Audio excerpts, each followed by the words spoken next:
ഞങ്ങൾ 3 millennial ladies ജോലി തിരക്കുകളൊക്കെ മാറ്റിവെച്ച് ഒരു പടം കാണാൻ ഇറങ്ങിയതായിരുന്നേ.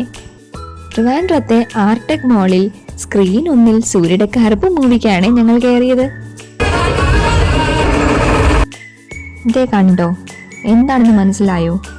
സംഭവം സിനിമ സ്റ്റക്കായി പോയതാണ്. ഇത് ഓക്കെ ആകുമോ, പടം ബാക്കി കാണാൻ പറ്റുമോ എന്നൊന്നും ഞങ്ങൾക്ക് ഒരു പിടിയില്ലായിരുന്നു. കുറേ നേരത്തെ ബ്ലാക്ക് സ്ക്രീൻ കഴിഞ്ഞ് ദേ വണ്ടർഫുൾ എക്സ്പീരിയൻസ് എന്നൊക്കെ കാണിച്ച് സ്ക്രീനിൽ വെട്ടം വന്നു. അത് കഴിഞ്ഞ് കുറച്ച് പരസ്യങ്ങളും ട്രെയിലറും ഒക്കെ വന്നു. ഞങ്ങൾ ഓഡിയൻസിന് ഇതൊരു ഇൻ്റർവെൽ ടൈം ആയിരുന്നു കേട്ടോ, ഒരു 20-25 മിനിറ്റത്തെ ഇൻ്റർവെല്. അതിനുശേഷം പടം ഓണായിട്ടോ, പക്ഷേ ഞങ്ങൾ കാണാത്ത പോർഷനാണ് വന്നത്. ഓഡിയൻസ് ഇത് പ്രശ്നമാക്കിയപ്പോൾ അവർ ക്ലിപ്സ് അഡ്ജസ്റ്റ് ചെയ്ത് വേഗം കറക്റ്റ് പോർഷൻ എത്തിച്ചു.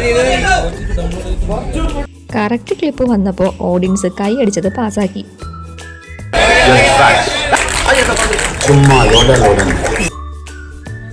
അതോടെ ഞങ്ങളും ഹാപ്പിയായി.